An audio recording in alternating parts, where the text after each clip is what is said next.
Why do you want to invest? Very few would-be investors stop to ask this question. What is your actual goal? What do you think is your probability that you can achieve it? Is it worth your time to learn this new discipline? I hate to burst your bubble, but I think 95% of people come to investing with the wrong motivations and a poor understanding of what it takes to be a successful investor. Let's go over those misconceptions. Investing is an easy way to get rich. Buying an index fund guarantees success. A few minutes a week is all it takes to be professionals. That a lucky start means you have skill. I also think most investors don't think about their goals seriously enough. You might be thinking, this guy's crazy. Everyone knows why we should all invest, to make money. But this is dead wrong, and this thinking is the cause of so much misery.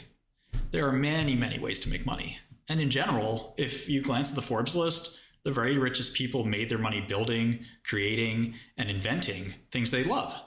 Of course, there are some investors there, but funny enough, most of the people who built investing companies, more than they practiced investing, became very wealthy that way. Some very few actually did compound their way to fantastic wealth. While investing can lead to great wealth, so can any other discipline. Doctors make tons of money, so do restaurateurs and lawyers. Why do you want to invest? Oh, I know why. You may have some money tucked away and you'd like it to grow, perhaps to beat inflation at least. You've heard about the miracles of compounding interest and returns. Well, that sounds reasonable. Unfortunately, you'd be wrong again. Compounding wealth in a meaningful way requires enormous risk. You're almost certainly better off focusing on making wealth with your actual talent. Investing will distract you and at best earn you a percentage point or two more than the returns you would have gotten otherwise. There is variance, of course, and some people will do handsomely investing, but others will make a wrong step and be ruined. Why am I so pessimistic? I'm not really. I'd love for you to watch my videos. I just want you to understand that there's no light switch you can flip and make 10% a year from here on out. What then is realistic? Well, in the coming videos, I'll go deeper into returns and risks and how to decide what stocks to buy and things like that. But I want to set your expectations now. Historically, even the best investors, the real professionals, consider 10 to 20% annual returns to be outstanding performance. That's without taking absurd risks. For the average investor, realistically, you should expect returns that barely outpace inflation, maybe 3 to 5% a year after taxes and fees. If you hear somebody promising consistent double-digit returns with no risk, they're either lying, deluded, or both. I really try to focus on showing you how professional investors invest. This is more of a training course for people who want to be full-time professional investors. I don't think you can just invest from your cell phone, every now and then and hope to make good returns. I don't think that'll work at all. Professional investors train for years just to eke out a few points of outperformance. That's how tough this is.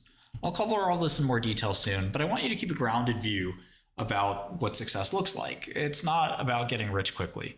It's about building wealth slowly, methodically, with skill, patience, and a deep understanding of risk. There's another reality you need to understand. Most investors aren't starting from a fortune. The very richest people you've heard of, like people like Michael Dell, Bill Gates, Carl Icahn, George Soros, these are people with family offices. They didn't grow their wealth from a few $1,000s into billions by picking great stocks. They built massive wealth by creating businesses. Only after that did they become extremely wealthy, so wealthy they could afford to invest only their own money through what's called a family office.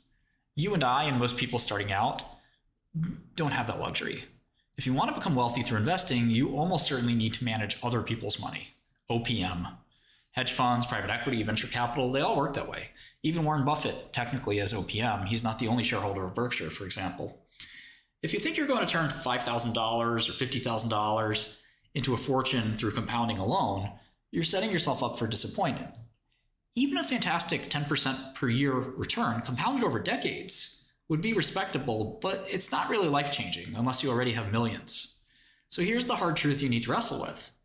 If no one is willing to pay you for your investment advice, why are you trusting yourself to take your own advice? Or flip it around. If you're truly good at investing, why isn't someone hiring you to pick stocks or manage money for them, or at least help them?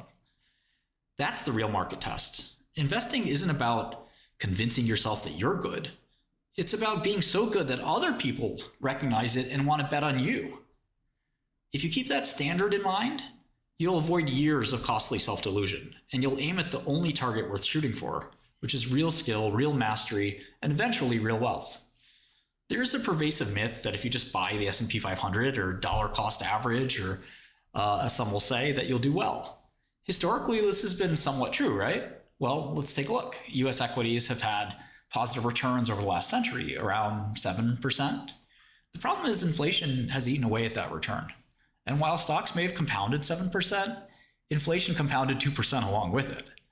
Next, there are taxes. If you plan on needing that money, you'll be levied anywhere from a 15% gain to 50% gain on capital gains tax. And by the way, you don't get a refund if you lose money. So you're down to 4%-ish at best, and possibly as little as 2.5%. Doesn't sound so great anymore. But the biggest problem of all is that you've taken a massive implicit risk. You're assuming 2 points, 2 ideas that are wildly risky. The first is that the United States is a special place. So don't get me wrong, I'm a proud American. But the American markets have done superbly well because the US has been a special place. It may not continue to be one. Do you know history and sociology? Do you know what conditions are required to sustain economic growth? Have you considered that every empire falls? The United States may very well equal, exceed, fall short, or completely fail with respect to equity returns going forward. It really isn't possible to know what the future will be without a crystal ball. The past is gone. The past is a certain set of conditions that won't repeat itself. There's also a size problem. The US was a very small country, it could grow very fast. Now it's the biggest country in the world. Expecting it to grow extremely fast is unreasonable, and it gets more difficult as the country gets bigger. So passively hoping the S&P 500 will do well is no different from faith. We don't do faith here. That's the wrong channel. The second big assumption you're making is this long-term average return is somehow relevant to you. Even if the US will, on average, return exactly the same as the last 100 years, in the next 100 years, there's some surprises in store. First, you don't know what inflation or taxes will be. Next, there have been decade-long periods in the US where investing where investing in the market had real returns close to or even less than zero. There's no guarantees that won't happen again, or won't happen for, say, 20 years or 30 years. You could still get that 7% over 100 years, but what if there's a 10, 20, or 30-year drawdown where there are no returns? People are generally awful at statistics. We assume the past will repeat itself. This reminds me of the story about turkeys. The turkey sees the farmer come in and feed them. They get excited. Every time the farmer shows up, they're excited that they'll be fed. This happens for 364 days. Finally, on one day, namely Thanksgiving, the farmer shows up, but he's not there to feed the turkeys.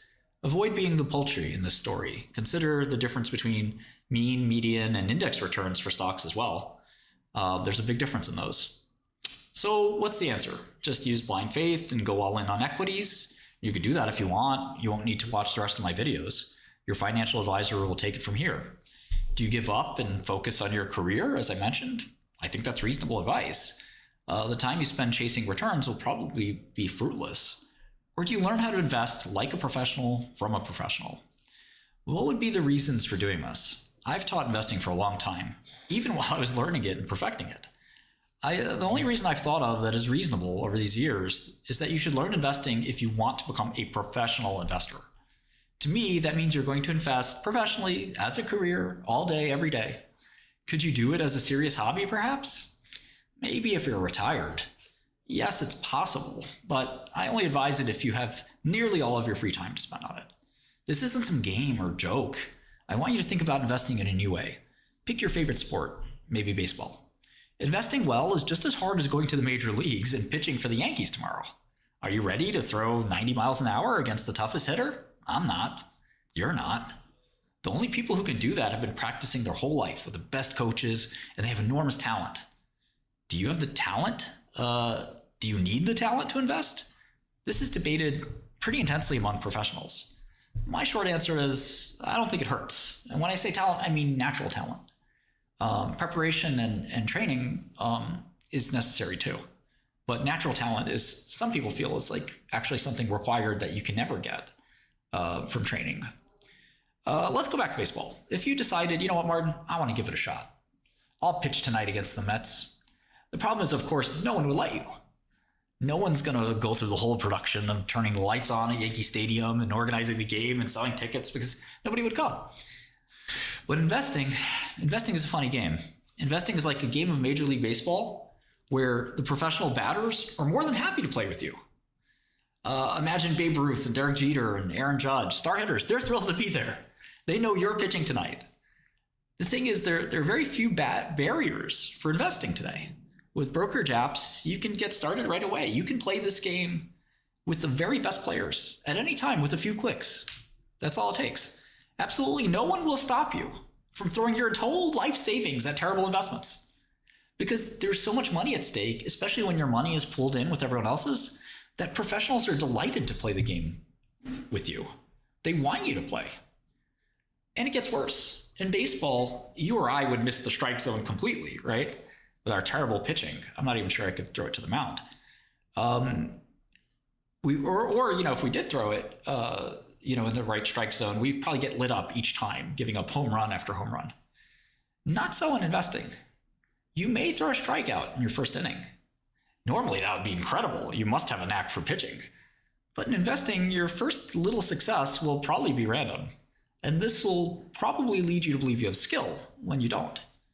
The easier something is to start, the more people underestimate the difficulty of mastering it. It's the illusion of simplicity. Clicking buy on a stock app feels like a game, but it's a professional blood sport. Consider chess. You may be able to learn how to play it in a day, but you wouldn't want to play Magnus Carlsen for money. The stock market is like playing the best chess players in the world for money. You better be prepared. And here's another very dangerous trap, beginner's luck. In investing, you might win your first few trades. You might double your money once or twice. You might start to think you have the knack, that you're naturally gifted, that you figured it out. You haven't. Randomness is a cruel trickster. Early success is often pure chance, not skill. And believing otherwise can lead you to taking on bigger and bigger risks, right before the market teaches you a brutal lesson. If you ever start to feel invincible, that's when you're at the greatest risk of blowing yourself up.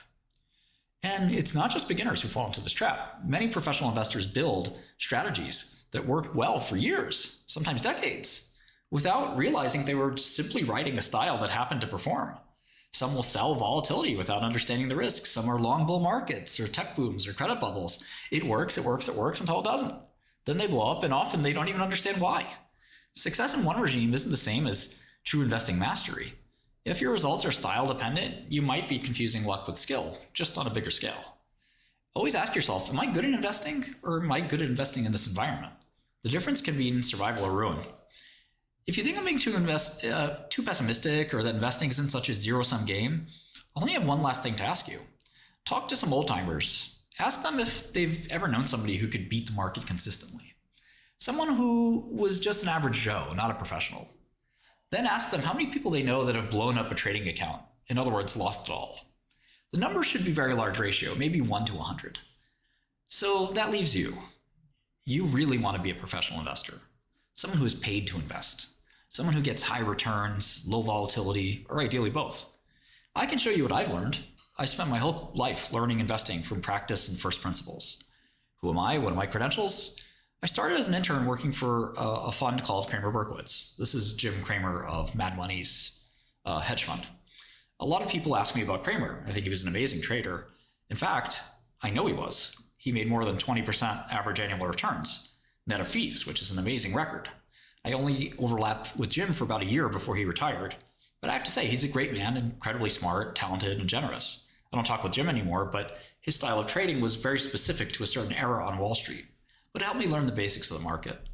I then joined an investment bank, UBS, working with my friend and a value investor named Ed Painter. Ed worked at Salomon Brothers. We worked together afterwards, and Ed has proven to be a successful entrepreneur and investor. I've spent thousands of hours chatting with Ed, debating markets and learning. After that short stint, I went to work at a so-called tiger cub called Intrepid. I'm proud to call Steve Shapiro and Ari Glass, the bosses of Intrepid, my friends 20 years later. I wasn't there too long either, but this was a really pivotal time in my growth as an investor. I started a hedge fund in 2006. In hindsight, I started too early. I still had more skills to build, more lessons to learn. The fund didn't do well, but it gave me a priceless education. How to deal with corporate management on the highest level, how to think like an owner, how to make tough decisions as a controlling shareholder. I worked with a very wealthy investor. I made a very large bet that the market would crash in 2007, about a year too early for the great financial crisis. The experience hurt, but I spent the next few years licking my wounds. I worked with my college friend Mark in the next few years, managing some of his money and getting very cerebral and philosophical about stocks. Some of the downtime during the great financial crisis was actually the best time to ask really deep questions and think about what stocks and investing in general was all about. We studied just about everything about Warren Buffett and other great investors had done during this period. Finally, I started a drug company, which operated a little bit like a private equity company, where M&A was a co-equal focus to R&D. I also personally invested at this time. This was my really successful period where everything seemed to come together. I was doing private equity style deals with my drug company, but also trading and investing for the drug company and myself. At around 32, I finally mastered the markets. I went to prison for reasons that I believe are unfair. I fought the government very hard and nearly beat them. I don't ask for sympathy. I'm doing very well right now, and I'm at the top of my game. I'm here to teach you about what I know without asking for anything in return. Sometimes I get asked why I ever did these videos and how they were received. I know millions of people watch my videos, and I get thank yous from them every single day, many times in person on the streets of New York. Many people who watch my videos have become billionaires, but of course I don't take credit for that. Those people would have succeeded with or without me. But I'm so proud that so many entrepreneurs and investors feel like the videos have helped them, even a tiny bit. The only self-interest I had at the time in 2015 was that I wanted people to see the real Martin Shkreli. I was being thrashed in an era where major media could still cancel someone. Live streaming was brand new, and the idea of being an influencer was just getting started. It would be years before you could be vocal and tell your own story. But I tried, and I think it worked really well. I also was happy to share what I knew. I knew many books were out there and were uninformed, and there were downright scammy lessons that were on finance and investing on the internet, many of which you had to pay for. Today, I have the same agenda. I'd like people to understand me a little bit better and learn whatever useful things I have to share. I also have another motive. I've created investing research software, and I would love for you to use it. I've tried to use a smattering of different tools throughout the videos, though. You'll see my package works similar to other software packages out there, and you're free to use whatever software you want. Most of my work is done in Microsoft Excel, which I unfortunately don't own. But I use a lot of the free resources out on the internet. Now, if you're serious about learning about investing, you have to commit to learning from the best. I think one of the best ways to learn investing is study Warren Buffett, Steve Cohen, and Jim Simons, David Shaw. Understand how the great investors think, not how the TikTok or YouTube day traders gamble. You should build a real academic foundation. Start maybe by reading finance journals, the academic journals like Journal of Finance. You don't have to memorize every equation, but you should know what the smartest people who are publishing in these journals are thinking. I also recommend you read the basic textbook on finance, like Brealey and Meyer's Principles of Corporate Finance. I think it's something that I started reading when I was 14, and it helps a lot to know the basics of discounting cash flow and things like that. There are a few other key books I can mention, like Margin of Safety by Seth Klarman, Common Stocks and Uncommon Profits by Phil Fisher. 𝗏𝗏's website is really great, and he's someone that has given a lot to the value investing instruction community. Above all, I want you to develop skills that will serve you no matter what, like thinking independently and having the discipline to question everything, including yourself. There's no shortcut, no guru, no paid course. Nothing will give you those things. There's another skill I want you to think about and nobody wants to talk about, which is to be brutally self-aware. Knowing your own strengths and weaknesses, understanding your own psychology, this matters more in investing than raw intelligence. The actual practice of investing, studying companies, analyzing stocks, is relatively simple. What's hard is putting that knowledge into action with real discipline, especially under emotional pressure. You need to constantly ask yourself, am I overconfident? Am I anchored to bad information? Am I chasing returns? Am I lying to myself about my real risk tolerance? If you can't stay honest with yourself, the market will do it for you, and it will hurt. Investing rewards the self-aware, the humble, and the ruthlessly disciplined. Not the smartest, not the loudest, not the most confident. There's another thing that can accelerate your journey, but only if you do it right, which is finding a mentor. If you're serious about getting better, you need to find someone who's actually done it, someone who's made real money from investing, not just talking about it. In my view, you shouldn't even consider somebody unless they've made $100 million or more through investing. That might sound impossible, but it's not. Greatness often finds a way of meeting greatness. 𝗦𝗏𝗡𝗏, the founder of Oculus, found John Carmack, one of the greatest programmers of all time, on a message board. Albert Einstein, as a young nobody, found support and advocacy from Max Planck, the most famous physicist of that era. You don't need thousands of mentors. You need one who's the real deal, and you need to show enough potential and persistence that they want to help you. But in my experience, I found that a lot of these people do want to help, but you have to, find them and be persistent, and eventually it should happen. A real mentor can save you years or maybe even decades of trial and error, but the burden is on you to be worth mentoring. Before we wrap it up, I just have one last thing I want you to think about, which is burnout. Most investors, even the most successful ones, realize a few years into their careers that they don't actually want to spend the rest of their lives reading 10Ks, researching companies, and grinding through financial statements. These are good skills to learn. They'll make you sharper, more analytical, more independent. Maybe you can work in the corporate world or as a broker. But if you don't love investing, especially the way I'm proposing you go about it, think long and hard before you commit to this path.